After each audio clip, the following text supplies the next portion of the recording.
YouTube, what's good? It's your boy C, man. What's going on? Happy Saturday. It's hot as fish grease out here, but guess what? I'm on here to bring y'all that good content. Today, I'm going to be talking about how to play Monopoly in real life. All right? How to start owning these rental properties, how to get a rental portfolio, being a landlord, building up your portfolio, all that good stuff, man. All right? So, let's get into it. None other, I got my little list over here. All right.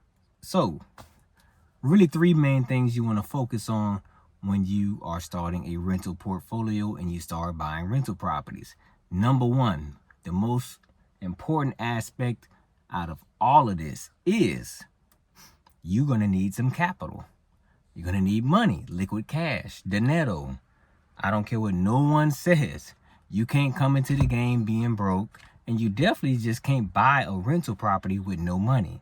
So, you got to get your capital up, got to get your money up, and now you're able to start buying rental properties. Now, how do you get capital? For all my folks who work in a W-2 job and you want to be a landlord, you got aspirations and dreams, some people on the internet will tell you tap into your 401k. I would say I'm cool with that, but be cautious. If you got $10,000 in your 401k, I would not do it. This is your life savings. This is your retirement. So if you got a nice nugget in your 401k, I would say go for it. All right, you got to pay to play. You got to take risk out here. So if you got a nice amount of money in your 401k and you have no other means of getting capital other than your W-2 paycheck, your regular day job, take the money out. If you find a good deal, go for it. Now, let's talk about from the real estate aspect. For me, I've been real estate investing 5 years. I bought my first rental property 4 years ago, and I've been landlording ever since. And it's not as easy as people think.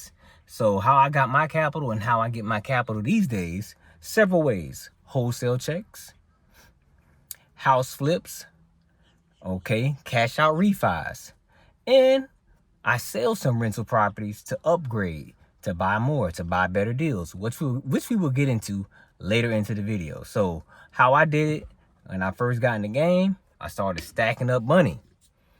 My wholesale checks, primarily stacking up wholesale checks. And from there, man, about a year in the game, I bought my first rental property, me and Gigi. But not only when I bought my first rental property, guess what I bought right after that? My first flip. So that's how I started building, man. Just getting my wholesale checks, getting my capital right. Now I'm loaded, my gun's loaded. I'm ready to make moves. Okay, so that's number one. Number two. All right, I got my little list. The number two of how to play Monopoly in real life. Guess what you got to do? Guess what you got to do? You got to start buying the right deals. Okay, just don't buy anything. You know, just don't get any rental property that you see that come up on the MLS. Y'all know who you are. Typically me, I like to go 50 to 65% of the ARV. It varies on which market you in, okay? So if you in a cash flow market, and if you're in a appreciation equity market, if you're in a rural area, if you're in a metro area, it depends, all right? So I can't go out on a limb and say, here's in general where you want to buy. No, because rental properties in Oregon, I would buy at a different ARV versus South Florida. You get my drift? So buy right, okay? The second aspect of this rental game, and you're gonna fall. Some people are gonna fall for this. If you're smart, you won't. Don't get caught up in this social media hype. I'm gonna let that sink in. Don't get caught up in this social media hype. What do I mean by that? Don't feel like at age 30, you're supposed to own 50 doors. Now, I'm not saying it's not possible, but bro, this is a slow race, the tortoise and the hare. This is get rich slow, not get rich fast. That's what I say when I say, but this is what I mean when I say it's a lot harder than what people think, bro. It takes time, bro. When you're dealing with rental properties, you got to buy them, you got to fix them up, you got to get the right tenant. Sometimes you get the wrong tenant, and you definitely don't want to go through that ordeal, eviction. So buy right. I like to be in a good equity position and a good cash flow position. That's how I buy. I'm not too really concerned about appreciation. Okay, appreciation really depends on what type of neighborhood you in. Are you in the A neighborhood, a B neighborhood, C neighborhood, D neighborhood, which I'm gonna get into in the next point. I like to buy in primarily C and B neighborhoods. Those are the best rentals. Those are the best long-term plays. You get my drift? So I'm gonna get into it a little later in this video, but me, I like to get in my position. I want to be cash flowing from day one. I know you're like, what? Yeah, but you got to buy right. How do you buy right? You make the right offers. So some people get in this game and they don't buy right. They have no equity. They have a high interest rate. They underestimated repairs. They have no cash flow. Don't be that guy, man. There's a right way to do this business.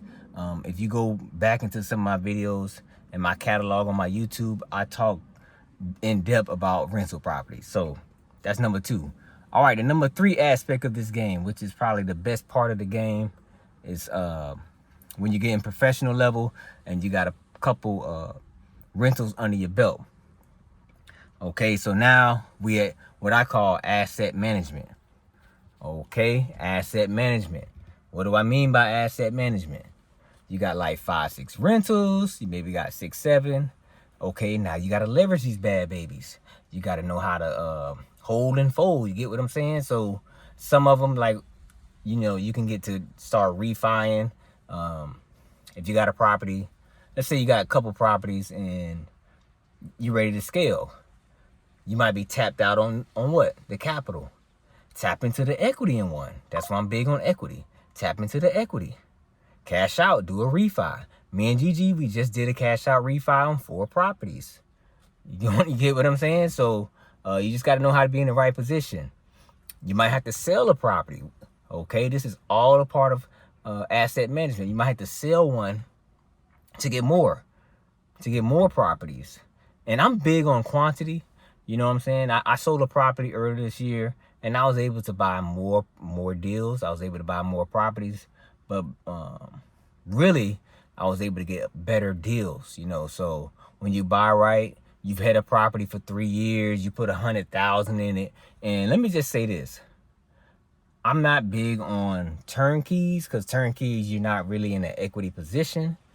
Not saying I won't turn down a turnkey deal. I will definitely do a turnkey deal, but I like to buy what they call fixer-uppers, value adds, wedge deals, whatever you want to call them. Okay, so I like to be in that position, because guess what? I can get it for a lot less money. I can value add. I can renovate it. I can put $40,000, $50,000 into it. I can get the right tenant. I can cash flow for a year or 2. And I could refi. So now I got that refi money. Guess what? I can go out, venture out, and get more deals. Okay, so yeah, man, this game is cool. It's just kind of like playing Monopoly. You trade up. You got 3 houses on Atlantic. Okay, now we're gonna sell those. We're gonna go to Park Place. We're gonna go to Pacific Ave. Same thing, man. But you gotta. This game is tough. Like, you gotta know what you're doing. You know what I mean? So. Owning properties, man, is the #1 way to wealth in America. It's the #1 way to get passive income. It's the #1 business in America. So I just wanted to jump on here, man, quickly. Hope y'all enjoying y'all Saturday. It's hot as fish grease. I'm in Florida. It's very, very humid, hot and humid. Now, if you got any questions, any video suggestions, leave it down below in the comment section. But yeah, man, those are 3 main things. Asset management. Oh, I forgot one of the most important things. When you start buying your rentals, guess what you're going to need? A reserve account. Me, I like to be at $10,000 per property. I know that's a stretch, but guess what? Anything can go wrong. It's called Murphy's Law. You heard of Murphy's Law? What can go wrong will go wrong. You know what I'm saying? So I don't want y'all to think that you can get in this game with a $2,000 credit card as your emergency funds for your rental. No, you got to have a reserve account, because Gigi can tell you. I'm always saying that. Gigi can tell you. We've had some issues. AC go out. Hot water heater go out. Refrigerator go out. There's pests. There's mice in the attic. On and on, man. Plumbing go bad. So you got to build up that reserve account, man. That's number 2. I forgot to add that. Number 2, you got to have reserves, bro. That's why it takes a lot of money to be a landlord. You can't be a broke landlord. Because when you're a broke landlord, guess what you are? A slumlord. And you don't want to be labeled that. Trust me, you do not want that label. So that's it for this video, man. Hopefully this is informative. Hopefully y'all get out there and start building your portfolio, start playing Monopoly in real life, getting these rental properties, building that generational wealth.